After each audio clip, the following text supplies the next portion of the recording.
मित्रांनो नमस्ते। आज दिवसभरातला तिसरा किल्ला गोरक्षनाथगड या ठिकाणी आपण येऊन थांबलेलो आहोत आणि अगदी अंकाई टंकाई जो किल्ला आहे, नाशिक जिल्ह्यातले जे प्रसिद्ध अशी किल्ल्याची जोडगोळी आहे त्याच्या अगदी समोर असणारा हा किल्ला आहे आणि साधारणपणे मुख्य रस्त्यापासून 1 ते 1.5 किलोमीटर आतमध्ये आल्यानंतर इथे येऊन थांबतो आपण। इथे एक समोर वडाचं झाड तुम्ही पाहू शकता। त्या ठिकाणी नाथ संप्रदायाच्या अनेक व्यक्तींच्या समाधी या ठिकाणी आपल्याला पाहायला मिळत आहेत आणि आता आपण हा जो मुख्य गड आहे गोरक्षनाथगड या ठिकाणी आता जाण्यासाठी सज्ज आहोत। बघूयात आपण या गडावरती सध्या आपल्याला जे समोर दिसतंय त्या ठिकाणी जायचंय। दोस्तो ते प्रवेशद्वारापासून अगदी थोडंसं चालत आल्यानंतर आपण हा जो पाहतोय हा बनवलेला पायरी मार्ग आहे। पुढे गेल्यानंतर कातळाकोरीव पायऱ्या इथून या ठिकाणी दिसू शकतात। त्या थोड्या पुढे चढून गेल्यानंतर त्या गुहेमध्ये गोरक्षनाथांची मूर्ती आहे त्या ठिकाणी आपण जाणार आहोत। आणि अजून एक महत्त्वाचं वैशिष्ट्य ते म्हणजे काही अंतरावरती त्या ठिकाणी जे नेडं आहे हे प्रसिद्ध आहे, तर नेड्याच्या दिशेने देखील आपण जाणार आहोत। तर चला प्रत्यक्ष या गोष्टी आपण पाहूयात। मित्रांनो सध्या आपण जे खाली मंदिर दिसतंय तिथनं असं वरती आलोय आणि इथे जी गुफा आहे साधारणतः अर्ध्या तासात आपण या गुफेजवळ येऊन पोचले। ही नाथ संप्रदायातील गोरक्षनाथ यांची ही गुफा आहे। आतमध्ये त्यांची मूर्ती देखील आहे, ती सुद्धा आपण बघूया।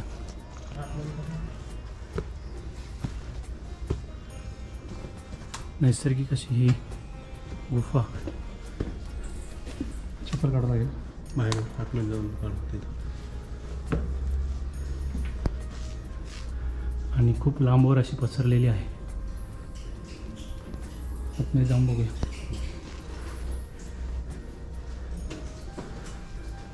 आदेश महाराज आले। आतमध्ये अंधार खूप आहे।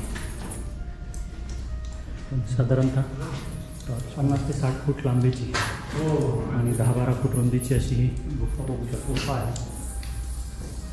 अतिशय भव्य अशी ही लांबपर्यंत पसरलेली गोरक्षनाथांची गुफा बघितल्यानंतर पुन्हा एक कातळातल्या पायऱ्या आहेत। वरती कानिफनाथ महाराजांची देखील एक नैसर्गिक गुहा आहे, ती आता वरती जाऊन बघूया आपण।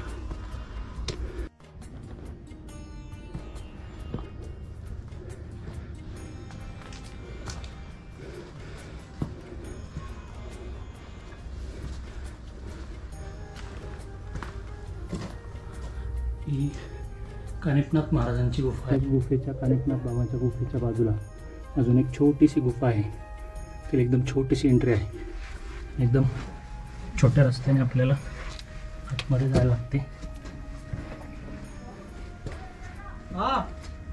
त्याचबरोबर कानिफनाथ गुहेच्या उजव्या बाजूला पश्चिमेच्या बाजूला एक गुहावजा टाकं आपल्याला दिसते। शिवलिंग त्या ठिकाणी आहे।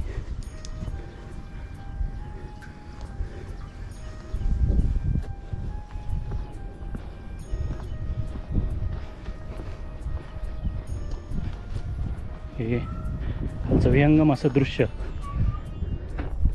आणि त्याचबरोबर इथे देखील एक पायरी मार्ग आपल्याला दिसतोय।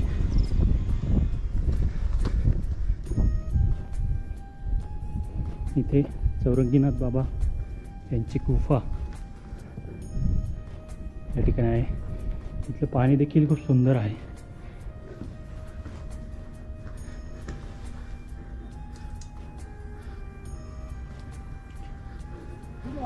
गोरक्षनाथ गडाच्या पूर्व बाजूला म्हणजे अंकाई टंकाईच्या किल्ल्याच्या दिशेने किल्ल्यावर वरती बालेकिल्ल्यावर जाता येतं, परंतु त्याला पुरेशी साधनं लागतात तेव्हा आपण वरती जाऊ शकतो। पर्यंत आपण आता पश्चिमेच्या बाजूला नेड्याकडे जाऊया, बघूया। उशीर खूप झाला आहे, प्रयत्न करूया। समोर तिथं नेडा आहे, चला। मित्रांनो हा समोर दिसतोय तो गोरक्षनाथगड आणि त्याच्या पश्चिमेकडे हे नेडा आहे, ते बघायला आपण आता चाललो आहोत। तर त्यापूर्वी थम्सअपचा जो शुल्क आहे तो काय आपल्याला सुट्टी देत नाही, कंटिन्यू आपल्याला या संपूर्ण डोंगर रांगेमध्ये नजरेस पडतो आहे.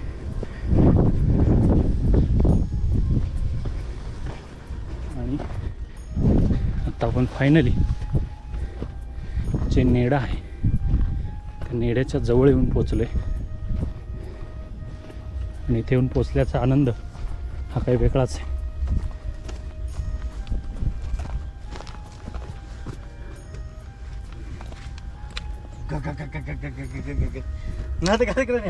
छोटे नेडं जरी छोटा असलं तरी थम्सअपचा सुळका मात्र दिमाखात उभा आहे. आणि ह्या नेड्यातून त्याचं सुंदर असं छोटा आहे पण दर्शन आपल्याला होते.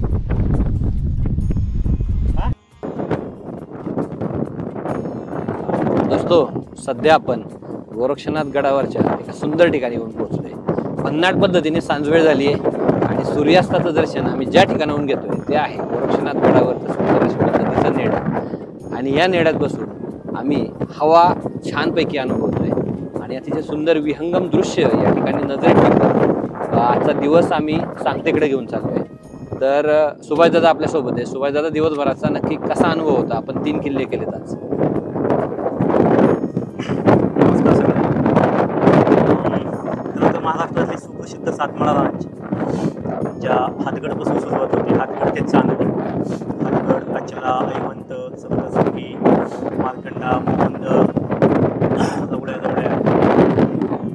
थोडं, पंचना मंचना, कनेरगड, गोडदेह, राजदेह. त्यानंतर चांदवडला ही 13 किल्ल्यांची रेंज जिथे संपती तिथून पुढे पुढच्या मनमाड भागाकडे जाणाऱ्या मार्गाची उरलेली 4 किल्ल्यांची रेंज राहते. तर पाठीमागच्या 13 किल्ले आम्ही केले होते. म्हणजे पुढचे जे 4 किल्ले आहेत त्यापैकी आज दिवसभरातल्या 3ऱ्या किल्ल्याच्या सह्याद्रीची उत्तर खिडकी म्हणून प्रसिद्ध असणाऱ्या किंवा सह्याद्रीची खिडकी म्हणून प्रसिद्ध असणाऱ्या आणि नाथ संप्रदायाशी नातं सांगणाऱ्या गोरखगडच्या नेढ्यामध्ये आम्ही. नेडे खरं तर ट्रेकिंग करणाऱ्या माणसांना सुप्रसिद्ध असतं. नेडं म्हटलं तर कुठल्याही ट्रेकरच्या अनुषंगाने किंवा भौगोलिक भाषेत त्याला एक प्रचंड महत्त्व असतं. नेऱ्याच्या मधून येणारा भन्नाट वारा, तिथून बघितलेला सूर्य, हे सगळे अनुभवण्याच्या गोष्टी असतात. मी जसं म्हटलं तर सकाळपासूनचा हा 3रा किल्ला.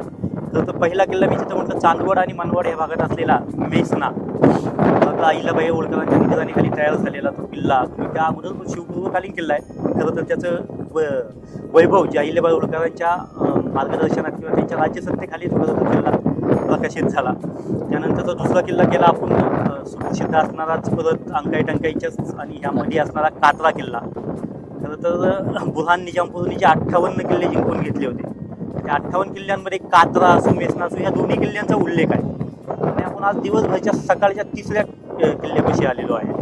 किल्ला आहे नाथ संप्रदायाशी नातं सांगणारा, नाथांमध्ये सर्वाधिक प्रसिद्ध असणाऱ्या गोरखनाथांचं वास्तव सांगणारा गोरक्षगड.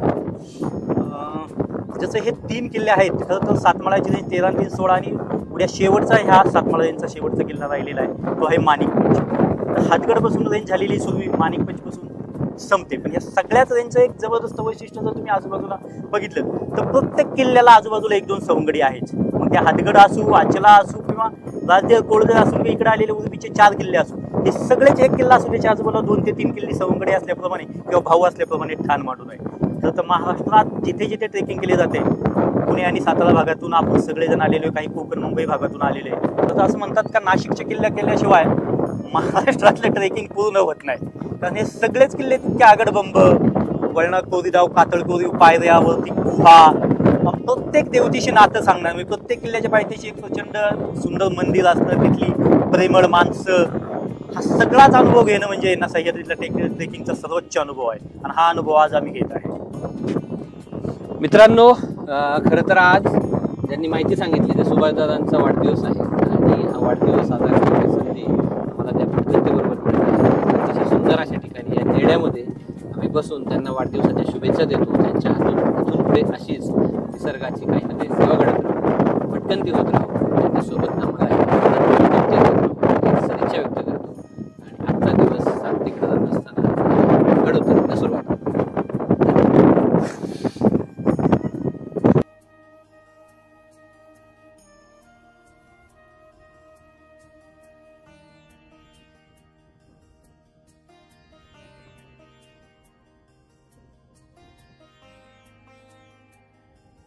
मित्रो, जिल्हा परिषद प्राथमिक शाळा अंकाई या ठिकाणी आम्ही निवासासाठी थांबलेलो आहोत आणि आमची जी तयारी चालली ती स्वयंपाकाची.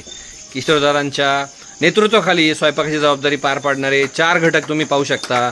तिकडे प्रकाश उन्मे सल्लामसलं तिथं काम करतायत, अमित सर आणि विशाल सर मदतीचं काम करतायत त्यांना, आणि भांडी घासण्यासाठी सज्ज असणारे अमोल पुंडे आणि राम सर या ठिकाणी काही वेळातच सगळं जेवण झाल्यानंतर सगळ्यांनी ताव मारल्यानंतर भांडी घासणार आहेत असं शिवाजीदादांनी सांगितलं. शिवाजीदादांचा आत्ताच व्यायाम झालेला आहे आणि उद्याच्या अंकाई किल्ल्यासाठी ते सज्ज झालेत. आज 3 किल्ले करून थकले होते ते, आणि या सगळ्यात अतिशय बहुमोल मार्गदर्शन खरं होतं. ही सगळी बाजाराची यादी तुम्ही जर पाहिली तर या ठिकाणी अगदी किराणा भाजीपाला ह्या सगळ्या गोष्टींनी मोठी भली यादी करून दिली होती. ते पाठीमागे नाही किशोरदारांनी सगळ्या गोष्टी तुम्हाला विचारल्या. सुभाषदादा त्या ठिकाणी आहेत. सुभाषदादा आत्ताही पिशव्या चाच पडतायत, ताटं चाच पडतायत.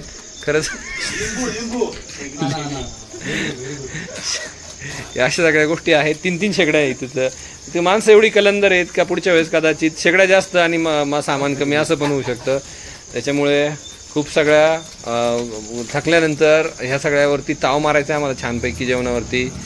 तर ही सुंदर सांजवेळ अनुभवून आराम करून उद्याच्या अंकाई किल्ल्यासाठी आम्ही सज्ज होणार आहोत.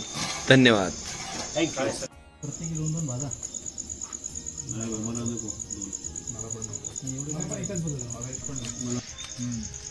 सध्या आमची सगळी टीम जेवणावर तुटून पडलेली दिसतीये. तुम्ही जेवण जर पाहिलं ना, 1 नंबर बनवलेलं. म्हणजे मी नाही खाल्लं पण बाकीचे सांगतायत म्हणून सांगतो मी.